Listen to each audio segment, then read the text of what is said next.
Hi, my name is David Katz from thepostgame.com, and we are here today with Clayton Kershaw, two-time Cy Young Award winner.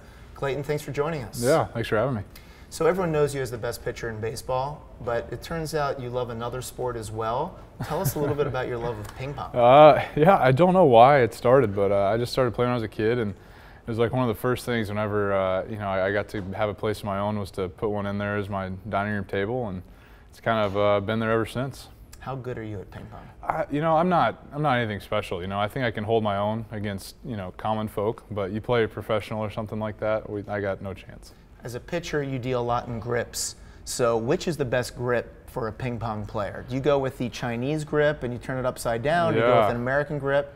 I'm an American player. The Asian grip's really tough for me to figure out. I don't know how those guys do it, but it's pretty impressive. If you stopped playing baseball and you dedicated yourself to a year of just playing ping pong, could we see you on the Olympic team? I honestly don't think so. As much as I'd like to say yes, I really don't think I could do that. So September 4th, you have a big event at Dodger Stadium. Tell us a little bit about it.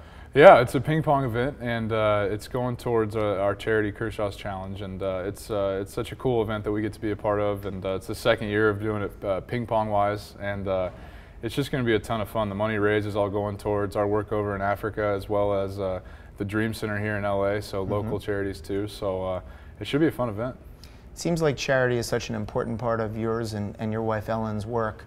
Why is that? Where did charity become such a fundamental part of your life? Well, it really kind of started with Africa, I think. Ellen went over there when she was in college, my wife, for the first time, and then I got to go over right after we got married, and you just kind of see the poverty over there, and it kind of hits you. And Ellen always talked about it, but I didn't really understand it until I went over there myself. And we met a little girl. She met a little girl first, and I got to meet her. Her name is Hope, and it was kind of the inspiration for wanting to do a little bit more than just sponsoring a kid and getting their basic needs met. And they needed a place to call home, and so we ended up building a Rise Home, and it's got 10 kids in there now that are either living on the streets or just in some really bad home situations, and then from there it's just kind of expanded into what we've been doing locally here in LA as well as in our hometown in Dallas, and just trying to get every facet of our life involved some way or another. That's great. How can people get involved with your charity? KershawsChallenge.com. It has all the information on there, and different ways to be involved, donate. Obviously, the Dream Center here in LA is pretty special.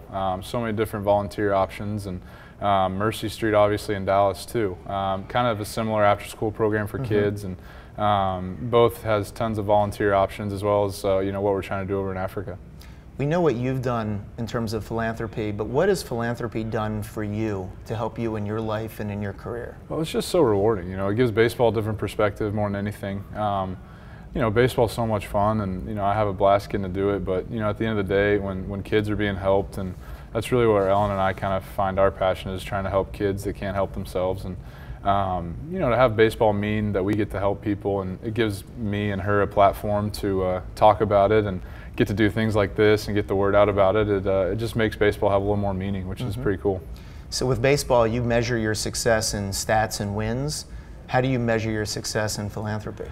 Ellen talked about that some. It's it's pretty overwhelming when you go over to Africa and you see this huge blanket of poverty. But when you see one kid's lives changed, that's pretty rewarding. And so when there's a bunch of kids being affected, obviously you can't get to everybody, but and that can get overwhelming at times. But you help those few kids that help change their lives. That's that makes it worthwhile.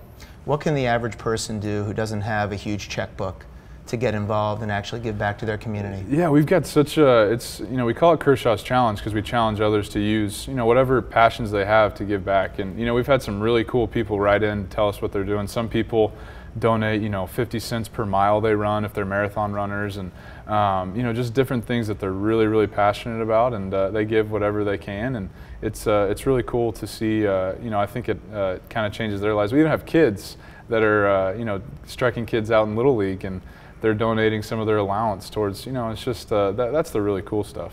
So 15 years from now, you've won, 10 more Cy Youngs, a few World Series, you've moved on.